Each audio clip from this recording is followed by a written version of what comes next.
How to build a Blackgates Sweet Pea 5-inch gauge locomotive, part 75. The laser cut cab has arrived. Here it is, temporarily fitted in position with the boiler, smoke box and saddle tank. Making some sacrificial slippers and marking out the crossheads. It's Christmas Eve 2024 and I'm editing this video. I made it yesterday and it's only a short one because I was very busy doing things like Christmas shopping, wrapping presents and all the Christmas sort of things that we do. Last night I invited my first wife around for dinner. Her name is Fran, and even though we divorced about 50 years ago, we still get on very well as people and we have a good laugh. I live in England in a very small village which is quite close to York. And the problem with this village, which is quite close to York, is that the power supply to it is diabolical. And whenever it's windy or rainy, we seem to get power cuts. And I don't mean gale force winds and torrential rain, just a bit of wind and a bit of rain will knock the power out.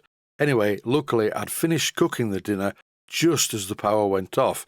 So it was quite good really.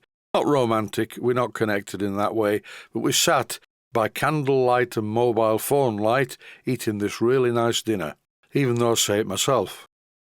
As you can see from the clips that I presume you've been watching, the cab arrived, and it's a really nicely bent piece of metal. This is the full-size roof, and it's supposed to have supports to fix it to the chassis. I think at the moment it looks a little bit on the large side. I may trim it back, I may not. I'll just see how the job progresses. This job is very dependent on whether or not I can repair the boiler. I'm fairly confident. I'll be repairing the boiler early in the new year. Building a miniature steam locomotive is a really difficult job. Be careful if you're deciding to build a steam locomotive that you select the right one. Don't be too ambitious. Building a Britannia or a 9F or even a Black 5 is not recommended for beginners. This is a simple engine, very simple, and as you can see, it's taking quite a while to do all the jobs. And this is why I decided to buy a part-finished, badly made one, because it really is saving time. I'm not having to make the frames, the chassis is more or less complete, and various other parts are ready-made. However, the original crossheads were a joke. That's why I'm currently making some new ones. Here are various stages of development of the crossheads. I've already shown quite a lot of detail about making these crossheads. That is because they are very, very important. In the little book that I bought, which shows how to build a sweet pea, it only shows one slipper on the crosshead. And here's a piece of bronze I was going to use for that slipper. I've decided to do it a different way. I'm not going to use this piece of phosphor bronze, I'm going to use two very thin pieces of brass. These are sacrificial slippers that will wear out and need replacing, but it's a very simple job to make them in situ when the engine is not dismantled. To illustrate how I'm going to make these slippers, I'm using a piece of scrap brass sheet. It's not quite the right size, but here you get the idea of how I will be making the slippers. I'm shaping the brass slipper around one of the original steel blocks that I made. And this is how it's going to fit in the crosshead slot.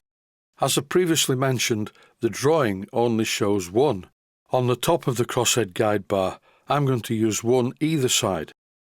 The drawing shows some complicated drillings to make a little compartment on the steel part of the crosshead slot, the lower part, which is then drilled to take a piece of wadding to soak up the oil. I don't like the idea of this. Call me old-fashioned, but steel on steel is not a good bearing surface. Even though these are only experimental parts, this clip shows how they're going to be fitted to the slot in the crosshead that wraps around the guide bar. They're not tight and they're not slack, they're perfect. Here, as I show the assembly, you will see that the crosshead guide fits in the slot very well. It's not tight and it's not slack. The crosshead guide bar slides quite smoothly in between these two pieces of brass, and there's not a lot of play. This is about right, I think.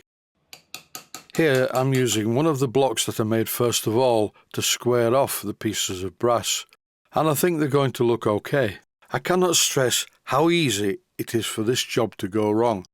Once again, I'm marking L for left and R for right on the crossheads using a better, more permanent marker pen. It is surprisingly easy to screw this job up completely, I speak from experience. This area of the right-hand crosshead, the front, has been marked with a Sharpie felt tip pen. Now I'm using this very low quality, extremely cheap height gauge to mark out the positions on the crossheads where the piston rods will go. I've set the height gauge to 1/4 of an inch and I've scribed a line across the crosshead. The position of each of these holes in the crossheads is absolutely critical. Eventually they will be threaded 2BA and the piston rods will screw into them, and if the holes are not in the right place, the crosshead will not engage with the guide bar and everything will have to be done again. It is surprisingly easy to make a mess of this job for 3 specific reasons: marking out the wrong end of each crosshead and subsequently drilling one of the holes in the wrong place. Or for instance, it can be like this. I purposely marked this one out wrong to show how easy it is to do it. The horizontal scribed line is in the correct place, but the vertical one isn't. I corrected this and now I'm using a centre punch and I'm making a very gentle centre mark at the point where the 2 lines cross. Before drilling these holes, I'm going to finish both of the crossheads and fit them to the guide bars and then use the piston rod to verify that the holes are in the right place. And that's it for this one. I'd just like to wish a very Merry Christmas to all my viewers. Stay safe, stay healthy. Thanks for watching and I hope you found it useful. Please take the time to visit my Mainsteam Models website and click on the section of the website that says Video Playlists. And by doing that, you can find other videos that you may like to watch. And by using the playlists, you can actually watch the videos back to back.